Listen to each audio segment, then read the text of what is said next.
upon the heads of the innocent Jews.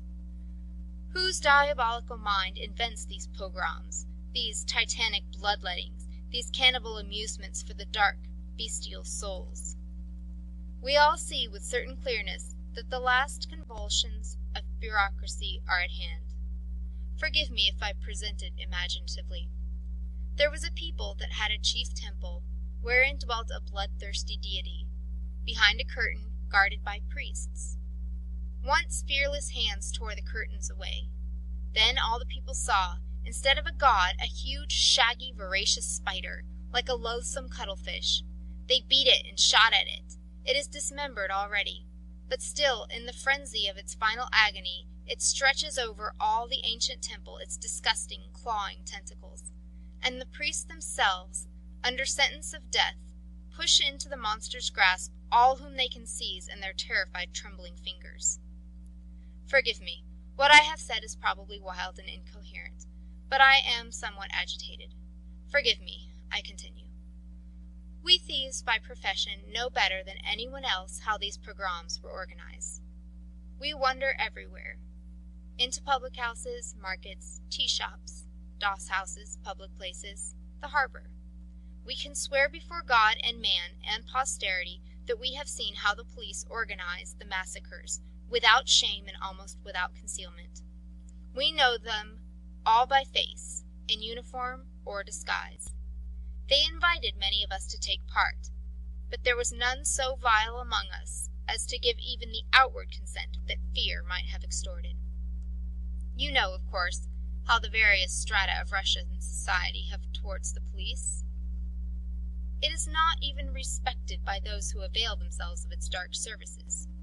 But we despise and hate it 10 times more, not because many of us have been tortured in the detective departments, which are just chambers of horror, beaten almost to death, beaten with whips of oxhide and of rubber in order to extort a confession or to make us betray a comrade. Yes, we hate them for that too. But we thieves, all of us who have been in prison, have a mad passion for freedom. Therefore, we despise our gaolers with all the hatred that a human heart can feel. I will speak for myself. I have been tortured 3 times by police detectives till I was half dead.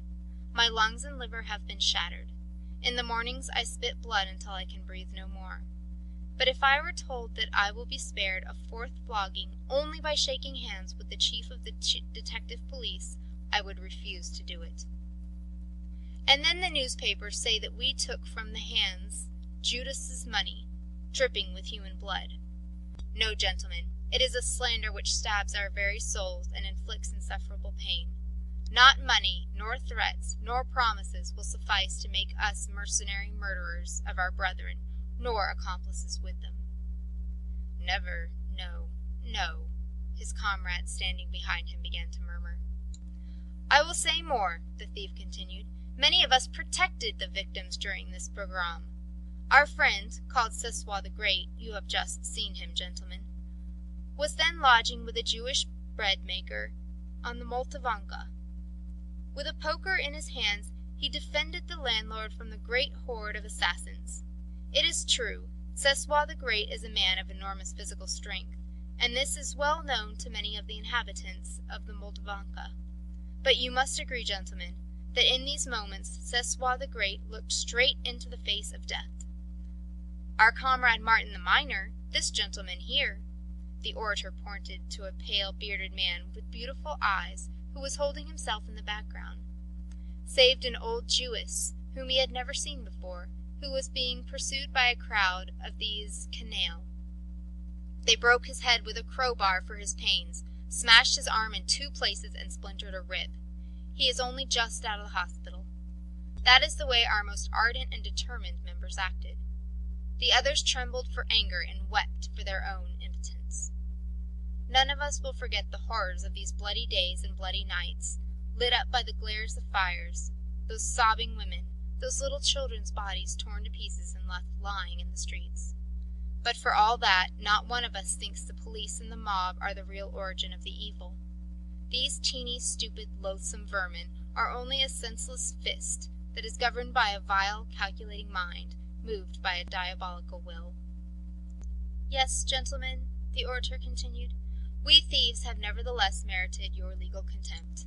But when you, noble gentlemen, need the help of clever, brave, obedient men at the barricades, men who will be ready to meet death with a song and a jest on their lips for the most glorious word in the world, freedom, will you cast us off then and order us away because of an inveterate revulsion? Damn it all, the first victim in the French Revolution was a prostitute. She jumped up on the barricade, with her skirt caught elegantly up in her hand, and called out, 'Which of you soldiers will dare shoot a woman?' Yes, by God," the orator exclaimed aloud and brought down his fist to the marble tabletop. "They killed her, but her action was magnificent, and the beauty of her words immortal.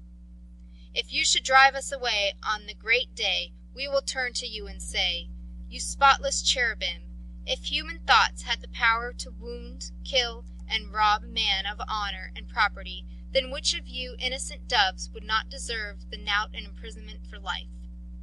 Then we will go away from you and build our own gay, sporting, desperate thieves' barricade, and will die with such united songs on our lips that you will envy us, you who are whiter than snow.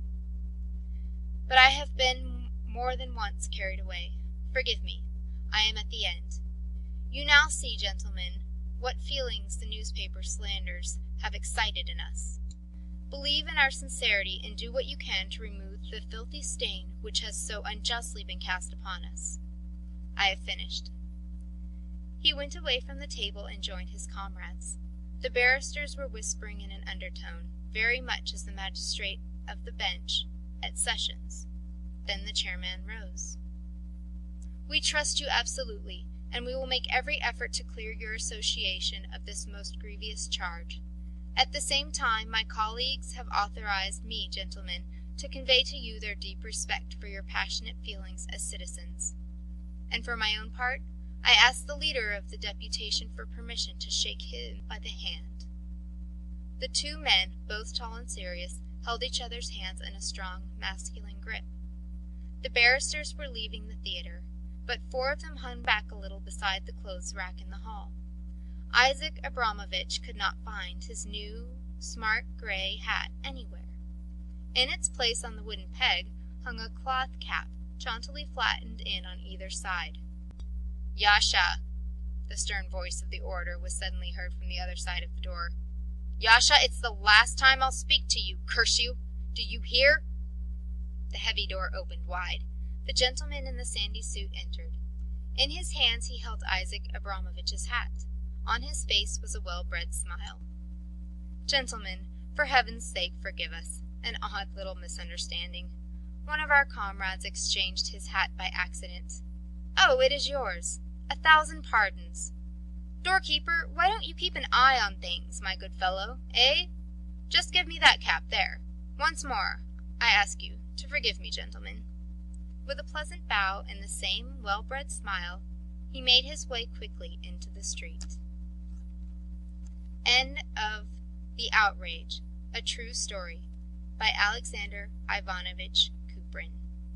Read by Rachel Craig of Colorado Springs, USA.